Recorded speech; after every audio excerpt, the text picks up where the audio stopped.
2 Crônicas 31. Quando a festa acabou, os israelitas saíram pelas cidades de Judá e despedaçaram as pedras sagradas e derrubaram os postes sagrados. Eles destruíram os altares idólatras em todo Judá e Benjamim, e em Efraim e Manassés. Depois de destruírem tudo, voltaram para as suas cidades, cada um para a sua propriedade. Ezequias designou os sacerdotes e os levitas por turnos, cada um de acordo com os seus deveres, para apresentarem holocaustos e sacrifícios de comunhão, ministrarem, darem graças e cantarem louvores junto às portas da habitação do Senhor. O rei contribuía com seus bens pessoais para os holocaustos da manhã e da tarde e para os holocaustos dos sábados, das luas novas e das festas fixas, conforme o que está escrito na lei do Senhor. Ele ordenou ao povo de Jerusalém que desse aos sacerdotes e aos levitas a porção que lhes era devida a fim de que pudessem dedicar-se à lei do Senhor. Assim que se divulgou essa ordem, os israelitas deram com generosidade o melhor do trigo, do vinho, do óleo, do mel e de tudo que os campos produziam. Trouxeram o dízimo de tudo. Era uma grande quantidade. Os habitantes de Israel e de Judá que viviam nas cidades de Judá também trouxeram o dízimo de todos os seus rebanhos e das coisas sagradas dedicadas ao Senhor, o seu Deus, ajuntando-os em muitas pilhas. Começaram a fazer isso no 3º mês e terminaram no 7º. Quando Ezequias e os seus oficiais chegaram e viram as pilhas de ofertas, louvaram o Senhor e abençoaram Israel, o seu povo. Ezequias perguntou aos sacerdotes e aos levitas sobre essas ofertas. O sumo sacerdote Azarias, da família de Zadok, respondeu: Desde que o povo começou a trazer suas contribuições ao templo do Senhor, temos tido suficiente para comer e ainda tem sobrado muito, pois o Senhor tem abençoado o seu povo, e esta é a grande quantidade que sobra. Ezequias ordenou que preparassem despensas no templo do Senhor, e assim foi feito. Então recolheram fielmente as contribuições, os dízimos e os presentes dedicados. O levita Conanias foi encarregado desses deveres, e seu irmão Simei era o seu auxiliar. Jeiel, Azazias, Naate, Azael, Jeremote, Josabade, Eliel, Ismaquias, Maate e Benaia eram supervisores, subordinados a Conanias e ao seu irmão Simei, por nomeação do rei Ezequias e de Azarias, o oficial encarregado do templo de Deus. Coré, filho do levita Imna, guarda da porta leste, foi encarregado das ofertas voluntárias feitas a Deus, distribuindo as contribuições dedicadas ao Senhor e as ofertas santíssimas. Sob o comando dele estavam Éden, Miniamim, Jesuá, Semaías, Amarias e Secanias, que, nas cidades dos sacerdotes, com toda a fidelidade distribuíam ofertas aos seus colegas sacerdotes de acordo com seus turnos, tanto aos idosos quanto aos jovens. Eles as distribuíam aos homens e aos meninos de 3 anos para cima, cujos nomes estavam nos registros genealógicos, e também a todos os que entravam no templo do Senhor para realizar suas várias tarefas diárias, de acordo com suas responsabilidades e seus turnos. Os registros genealógicos dos sacerdotes eram feitos segundo suas famílias, o dos levitas com mais de 20 anos, de acordo com suas responsabilidades e seus turnos. O registro incluía todos os filhos pequenos, as mulheres e os filhos e as filhas de todo o grupo, pois os sacerdotes e os levitas haviam sido fiéis em se consagrarem. Entre os sacerdotes, descendentes de Arão, que viviam nas terras de pastagem ao redor de suas cidades, foram nomeados alguns deles, de cidade em cidade, para distribuírem as ofertas a todos os sacerdotes e a todos os que estavam registrados nas genealogias dos levitas. Foi isso que Ezequias fez em todo o reino de Judá. Ele fez o que era bom e certo, e em tudo foi fiel diante do Senhor, do seu Deus. Em tudo que ele empreendeu no serviço do templo de Deus e na obediência à lei e aos mandamentos, ele buscou o seu Deus e trabalhou de todo o coração, e por isso prosperou.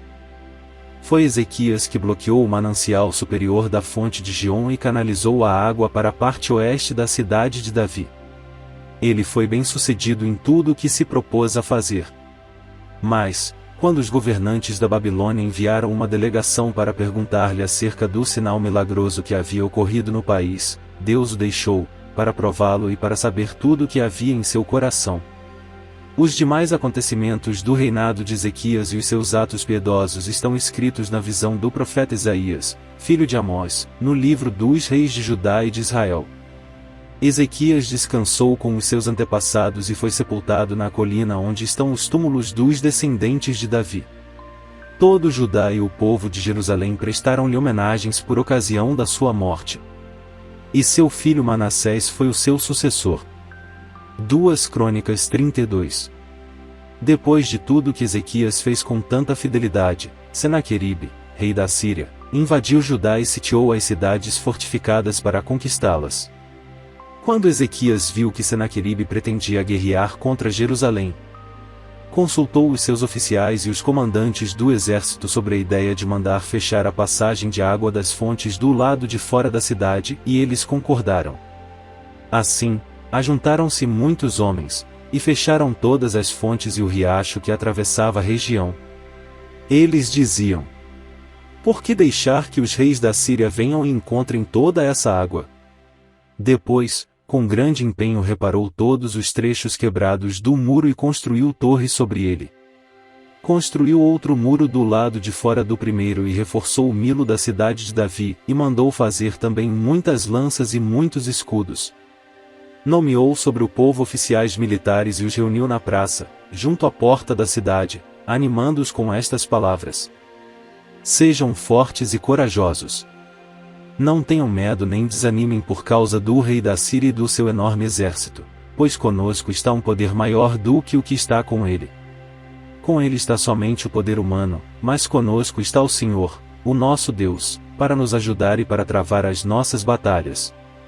E o povo ganhou confiança com o que disse Ezequias, rei de Judá. Mais tarde, quando Senaqueribe, rei da Síria, e todas as suas forças estavam sitiando Laquis, mandou oficiais a Jerusalém com a seguinte mensagem a Ezequias e a todo o povo de Judá que morava lá.